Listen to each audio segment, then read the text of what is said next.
Olá, pessoal! Sejam muito bem-vindos! Este episódio é baseado no caderno de estudos do incrível professor Dr. Marcelo Lessa, que é o idealizador e mentor do projeto ENAC Turbo. Hoje, a gente vai mergulhar num tema simplesmente fascinante: hermenêutica constitucional. Basicamente, vamos descobrir como uma lei que foi escrita lá atrás, há décadas, continua super viva e moldando a nossa realidade hoje. E para começar, vamos direto ao ponto com uma pergunta que parece simples, mas é bem profunda. A nossa Constituição é de 1988. Agora pensem em tudo que já mudou de lá para cá. A tecnologia, a sociedade, tudo. Como pode um único texto, escrito naquela época, ainda conseguir governar um país tão complexo como o nosso hoje em dia? A resposta, e isso é o mais legal, não está só no que as palavras dizem, mas em como a gente interpreta essas palavras. E aqui a gente já tem a primeira grande pista para desvendar esse mistério todo: a famosa mutação constitucional. Pensem nisso como se fosse uma atualização de software da Constituição, só que sem precisar reescrever nenhuma linha do código original. É um processo onde o significado de uma regra se expande, se adapta aos novos tempos, mesmo que o texto, a letra da lei, continue lá, intacto. E olha, isso não é só teoria não, é pura prática. Vamos pegar um caso super conhecido. Em 2011, o STF reconheceu as uniões entre pessoas do mesmo sexo como entidades familiares. Mas o mais curioso vem agora. Se a gente for procurar isso no texto da Constituição, não vamos achar. Nenhuma vírgula foi alterada. E aí fica a pergunta: como isso é possível? Esse caso vai ser nosso fio condutor para entender tudo.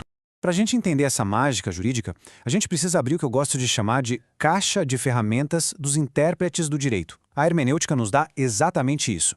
Ferramentas que evoluíram muito saindo de regras mais clássicas para se tornarem instrumentos superpoderosos capazes de realmente moldar a realidade. E essa evolução é uma verdadeira virada de chave no pensamento jurídico. Os métodos clássicos, mais antigos, se preocupavam muito com a intenção original de quem escreveu a lei, a tal da mens legislatores. A pergunta era: o que o legislador de 1988 queria dizer?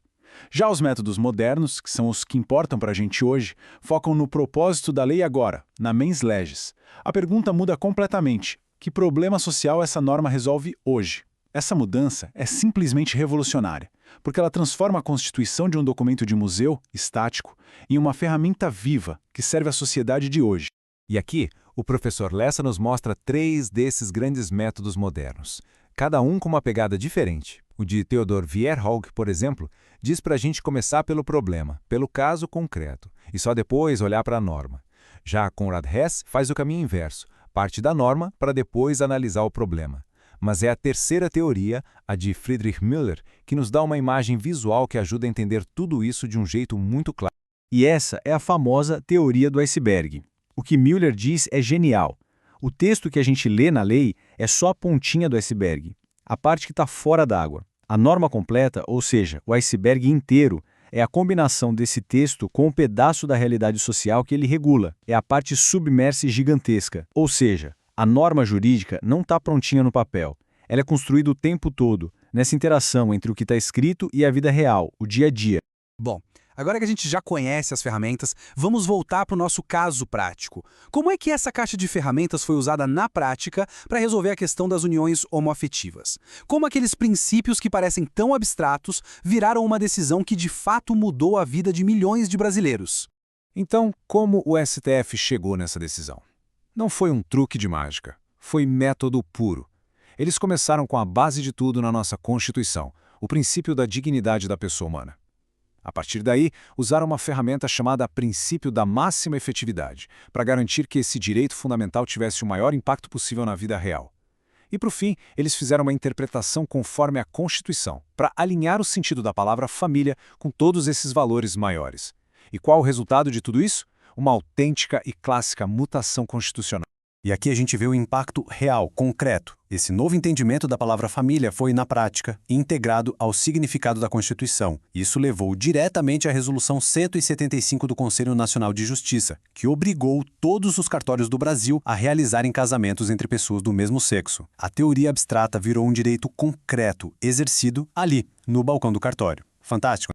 Mas é importante entender que essa caixa de ferramentas não serve só para esses casos históricos, não.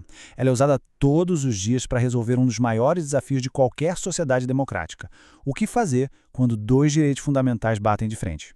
Pensem nesse exemplo que é um clássico. De um lado, a gente tem a liberdade de expressão, que é vital para a democracia.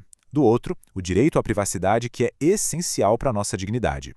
Um não pode simplesmente apagar o outro, né? Então, como a Constituição resolve esse tipo de impasse? A solução para isso é muito elegante. É o princípio da concordância prática, que a gente também chama de harmonização. A ideia é que nenhum direito fundamental é absoluto a ponto de anular o outro por completo. O objetivo é coordenar, combinar os bens jurídicos em jogo para que eles possam coexistir. O professor Lessa chama isso de cedência recíproca, onde cada direito abre mão de um pouquinho do seu espaço para que o outro também possa existir. No final das contas, não é para ser uma batalha de tudo ou nada. É muito mais um ato de equilíbrio, de ponderação. A Constituição nos dá as ferramentas certas para harmonizar os nossos valores mais importantes, e não para sacrificar um em nome do outro. Mas claro, esse poder todo de interpretar tem limites, com certeza, e são limites muito importantes.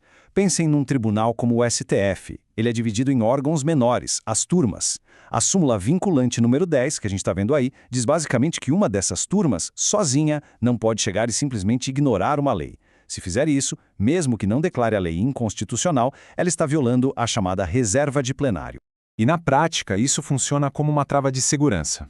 Quer dizer que para afastar a aplicação de uma lei que foi feita pelo Congresso Nacional, a decisão precisa ser tomada pelo órgão máximo do tribunal, que é o plenário. Isso evita que decisões isoladas de grupos menores de juízes aconteçam e dá muito mais segurança jurídica para todo mundo.